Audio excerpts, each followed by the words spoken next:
Say, Jack, back with another one, you dig? And today we with the YTB Fatt story, so we finna get on to the story and see how Buddy was coming. Jack, you dig? YouTube family. It's your boy Crispy Clean Cliff of Cliff World TV. Y'all already know how I'm rocking, man. And today, we finna take a jump into the story of YTB Fatt in his hometown of West Memphis, Arkansas. Yeah, YTB Fatt been blazing up the charts lately with songs like Shot Off Gumbo, Get Back, and more. And after recently signing to Moneybagg Yo, it seems like his rise to the top is ongoing. So kick back, we finna jump into the story of YTB Fatt. Drinking you when he too cut, cause this sticky ass gon' make you burp. Try to push me and miss, this two to your chest. Watch your face dive in the dirt. YTB Fatt was born 1998 in West Memphis, Arkansas. Not to be mistaken with Memphis, Tennessee. In fact, the residents of West Memphis hated when out-of-towners get it misconstrued.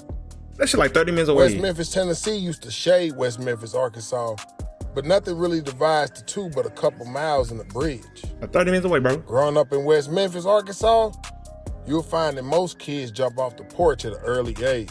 That boy got a fucking raccoon in his The streets hand. of West Memphis would have similarities to both Little Rock, Arkansas, and Memphis, Tennessee, with the crime rates being high for the population. One could say the crime rate was higher than most regions of the natural state, and this is due to how close the sister city of Memphis, Tennessee sits. West Memphis is a very small town with no freeways, no highways, and each side of town is literally divided by one or two streets, Broadway or Missouri. YTB Fatt would grow up on the west side of West Memphis, Tennessee. And on the west side, just like every west side in every city in the United States of America, you're gonna find gang culture and you're gonna find small cliques. And on the west of West Memphis, you can find YTB, aka them foxes about a Foxwood, and YCB. And even closer to West Memphis than Memphis is to Arkansas is an even smaller town called Marion. YTB Fatt will grow up in the midst of all of this. And he, like many others in his age, will end up joining the Gangsta Disciples. Man, shout out to growth and development, bro. Shout out to Larry Hoover. Calling arguing about a nigga, that's some whole shit. Bitch, I wanna play with a GD. If I had Some of YTB Fatt's first songs that would gain notice would be Punch 1 and 2, but he wouldn't shoot the visual until he get back into the studio and recorded Punch 3, 4, 5. And soon after, he'd link with local video man J-Day and record the official music video for Punch 3, 4, 5. But he'll also have a song with Lil Cam called Hoes Wicked. It would depict a situation that happened between his cousins that would do 6,000 views in less than a week. They'd link again with JD and shoot the video, and the rest would be history. And that song, two lyrics would stand out the most. One line would state, "Ain't no hoe gonna die for me, Mr. Franklin already dead." Damn. And the hook would depict of a picture of a back pocket having a black flag hanging out the back, as if that wasn't already obvious enough. YTB Fatt would chant, Bitch, I wanna play with a GD. Fatt would get on interview and confess that growing up in West Memphis, he had been in at least 20 shootouts. Damn. You know what I'm saying? Yeah. I think I'd have been like, man, I swear to God, I ain't even lying. Like, I probably been in like 20 something shootouts or something. Yeah. Niggas just come through shooting, they let them shoot back and shit. Fatt would be raised by his grandmother and mother. His grandmother, Miss Bobby. Man, But shout out she- to Miss Bobby and shout out to his mother, dog. You know, they doing the best they can do in that type of environment, bro. I totally understand, you dig? Well known in West Memphis to the point where everyone calls her Auntie Bobby. My time right now, Miss Bobby. Yeah. She well known. Yeah. For real. Yeah, I call her Auntie Bobby as well. Yeah, that's right. This is Auntie Bobby. Auntie Yeah. Bobby with butts over there. She sure do. I keep him, Auntie Bobby keep him in heart over here. She'd also raise her grandbabies up respectful and even raise them in the church. But ultimately, YTB Fatt would jump off of the porch. And although he never disrespected his grandma's house, she couldn't keep him out of Foxwood and them Westwood apartments. But she'd be very supportive of him pursuing his rap career. Getting all Although the that lyrics had a money. little cussing in them, she was fully You getting all that money, you know, ice around your neck, you dig? But you want to get out of the hood, bro. Hey, everybody can't go. Excuse me, everybody can't go, bro. Get out the hood, bro. You talented. Get your grandmama out the hood and your mama out the hood. You did. All the other shit don't matter, bro. As long as your tit lady taking care of your grandmama, the people who raised you, and your partners that's really loyal to you, hey, as long as they Gucci, hey, bro, get up out the hood, fam. Was supportive of her grandson. His cousin Lil Zay would also lose his life on Avalon Street. It was a peaceful Sunday morning on West Jefferson Avenue in West Memphis. However, people who live near the area say they are far from at ease, knowing the person responsible for killing a man is still on the run. It was sad. It was a sad day. West Memphis police say the search continues for the person they say shot and killed. And his brother CB would also fall victim to gun violence as well. Someone would catch him slipping in a blind spot and catch up with him, and gunfire would erupt. Damn. YTB Fatt had aspirations to make it out of West Memphis. And even before the money and the fame, he vowed to bring his whole hood with him. He'd Whole hood can't come, more bro. than just rap.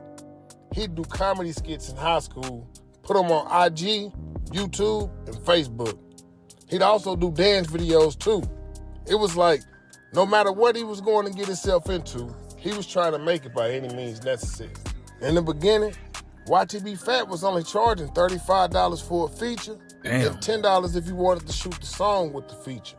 So what's your feature prices? We just gonna stay like on the level of just Or some just beginning type stuff. yeah. Let's be real. What's your feature type numbers? I'm just stars. I'm trying to about 35, 30 or something like that. That's reasonable.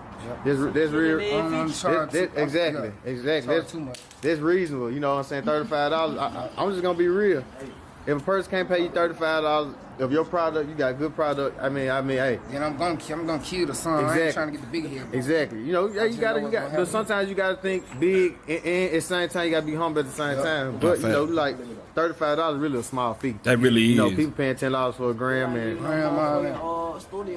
Exactly. You know what I'm saying? Then you killing it. You know, you popping right now. You know what I'm saying? 9 times out of 10, they probably want the video or something like that. Exactly. Come with it. Exactly. I have to pitch in on that too. Exactly. So it shouldn't hurt to pay for a feature or something like that. You're right. 35. 5 years ago, for $45, you can get a feature with YTB Fatt. That's crazy. That's a long stretch away from the $35,000 that he wants today. He'd also link with another famous West Memphis artist, Mud Baby Rue. That's who his went by cousin. Ruger back then and is now famous from his song Gun Class. Told cuts, nigga, who gon' shoot for you? Lost my dog to a wreck, that's why the whip ain't got a roof. Hey, bitch, we outside, this 40 boy stay in my jean. Only rock with my kind, I know for sure who rock with me. CEO that relationship has since ended. West Memphis may be in the South, but the hospitality can't stop gang wars. Never. He'd describe his upbringing and childhood as a wicked way of living. I mean, look, growing up in Arkansas isn't easy. Contrary to popular beliefs, Arkansas has a lot of gangs and a lot of gang violence. But Fatt would say he's used to taking losses growing up. In the hood, taking losses is just an everyday part of life. YTB Fatt had been gambling since he was in the 4th grade. He'd actually pretend to teach other kids how to gamble, but the whole time he was cheating. Miss Bobby would catch wind of this and tear his behind up. When he was 15 years old, he saw the streets for what they really was. After eating a bowl of cereal, his cousin was next to him eating a bowl of cereal and decided to go to his grandmother's house. Before he can get to his grandmother's house, tragedy would strike and somebody would murder him in cold blood. Damn. He remembers when this incident happened, he was so mad because he literally just picked his cousin's bowl of cereal up and put it in the refrigerator, waiting for him to come back. He was so mad at his grandma's house, all he can do was start punching the ground. Damn. Fast forward a year later at his same grandmother's house, his partner CB would ask him for $10 to hit the weed spot. And CB would head towards the weed spot, and before he'd get there, he'd meet the same demise. Damn. He'd see the murder scene of his partner CB, and it'll haunt him to this day. And then there was the incident of his cousin killing his own cousin. Fatt would bring the two conflicting cousins to squash their beef again at Grandma Bobby's house. He'd state that the cousins were both known tough guys, and all he wanted to do was get them to sit down and squash it before things escalated. One cousin was bigger than the other and was a known fighter, and the other cousin was a known shooter. Damn. YTB Fatt would tell both of them to cool off, and then he'll walk into the other room for 1 second, and gunfire would erupt. He'd run to one of his cousin's aid, and his cousin would unfortunately, ultimately die in his arms. That's some wicked YTB shit. Fatt would yet again meet another loss when one of his friends would call him up one day on a cold winter when it was a rare day in West Memphis, Arkansas, and the roads were sleety. YTB Fatt didn't really want to risk it and get on the road to go pick him up. But his friend insisted that he wanted to meet Wicked Films. Wicked Films is now a famous videographer, but at the time he was up and coming just like YTB Fatt. Him and YTB Fatt would collab on different projects, and they'll even do a few live performances. The friend wanted to meet Wicked Films, but like I stated earlier, YTB Fatt really didn't want to drive on the sleet and the snow, and unfortunately, that would be the last time that he would talk to his friend. YTB Fatt would gain the attention of Arkansas's golden child, Bankroll Freddie. Hey, what that shit start going? Delete all that. Delete all that.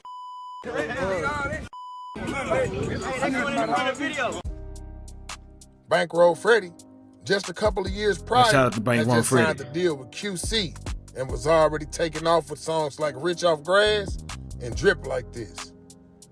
YTB Fatt had gained a crazy buzz that had everyone's attention, and he stayed locked in with Bankroll Freddie. And the two would even be in talks with putting a deal together between QC and Bankroll Freddie's imprint, Band Clan They were Mafia. Freddie in jail, ain't it? But in the midst of everything happening, Freddie would run into rifts back home. YTB Fatt would start gambling with Lil Cuz,